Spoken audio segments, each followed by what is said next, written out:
ശബരിമല സ്വർണ്ണക്കൊള്ള കേസിൽ അറസ്റ്റിലായ പത്മകുമാറിനെതിരെ റിമാൻഡ് റിപ്പോർട്ടിൽ ഗുരുതര കണ്ടെത്തലുകൾ. സ്വർണ്ണമോഷണത്തിന്റെ ആസൂത്രണം തുടങ്ങിയത് പത്മകുമാറാണെന്നാണ് SITയുടെ വിലയിരുത്തൽ. പത്മകുമാറിന്റെ വീട്ടിൽ അന്വേഷണ സംഘം പരിശോധന നടത്തുകയാണ്. പത്മകുമാറിന്റെ മൊഴിയുടെ അടിസ്ഥാനത്തിൽ മുൻ ദേവസ്വം വകുപ്പ് മന്ത്രി കടകംപള്ളി സുരേന്ദ്രനെ ചോദ്യം ചെയ്യാനും അന്വേഷണ സംഘം ആലോചിക്കുന്നുണ്ട്. ശബരിമല സ്വർണ്ണക്കൊള്ളയുടെ ഉദ്യോഗസ്ഥ തലത്തിലുള്ള അട്ടിമറിക്ക് മുൻപേ പത്മകുമാർ ഇടപെടൽ നടത്തിയെന്നാണ് അന്വേഷണ സംഘത്തിന്റെ കണ്ടെത്തൽ. ഉണ്ണികൃഷ്ണൻ പോറ്റിയുടെ കൈവശം കട്ടിളപ്പാളികൾ കൊടുത്തുവിടാൻ ബോർഡിന് മുന്നിലേക്ക് ശുപാർശ കൊണ്ടുവന്നത് പത്മകുമാറാണ്. 2019 ഫെബ്രുവരിയിലായിരുന്നു നീക്കം. ബോർഡിന് ഒറ്റയ്ക്ക് ഇക്കാര്യത്തിൽ തീരുമാനമെടുക്കാൻ കഴിയില്ലെന്ന് മറ്റംഗങ്ങൾ തീരുമാനമെടുത്തതോടെ ഈ ശ്രമം പാളി. അങ്ങനെയാണ് ദേവസ്വം ബോർഡിന് അപേക്ഷ നൽകുന്നത്. തുടർന്നാണ് ഉദ്യോഗസ്ഥ തലത്തിൽ നടപടികൾ തുടങ്ങിയത്.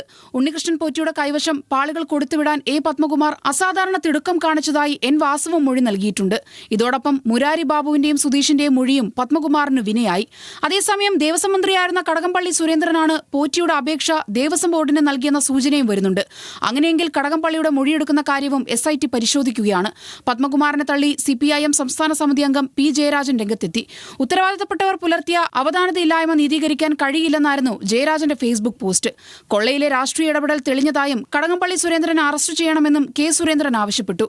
കടകംപള്ളി സുരേന്ദ്രനും ദേവസ്വം ബോർഡ് പ്രസിഡന്റും ഉണ്ണികൃഷ്ണൻ പോറ്റിയും ചേർന്ന് വളരെ കൃത്യമായി ആസൂത്രണം ചെയ്ത ഒരു പദ്ധതിയാണ് ശബരിമലയിലെ സ്വർണ്ണക്കൊള്ള. പിന്നീട് വന്നവരെല്ലാവരും ആ പദ്ധതി കൃത്യമായ സമയബന്ധിതമായി നടപ്പാക്കുകയായിരുന്നു. അതുകൊണ്ട് ഈ ആരോപണത്തിൽ നിന്ന് കടകംപള്ളി സുരേന്ദ്രന് ഒരു കാരണവശാലും ഒഴിഞ്ഞു മാറാനാവില്ല.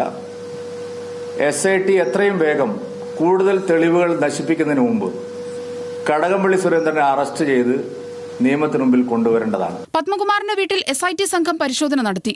ഉച്ചയോടെയാണ് ആറന്മുളയിലെ വീട്ടിൽ പരിശോധനയ്ക്കെത്തിയത്. റിമാൻഡിലുള്ള പത്മകുമാറിനെ കസ്റ്റഡിയിൽ ലഭിക്കാനുള്ള അപേക്ഷ അന്വേഷണ സംഘം ഉടൻ കോടതിയിൽ സമർപ്പിക്കും.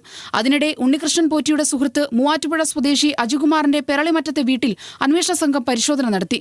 ദ്വാരപാലക ശില്പം ഇവിടുത്തെ കാവിൽ കൊണ്ടുവന്ന് പൂജിച്ചിരുന്നു. ന്യൂസ് മലയാളം, തിരുവനന്തപുരം.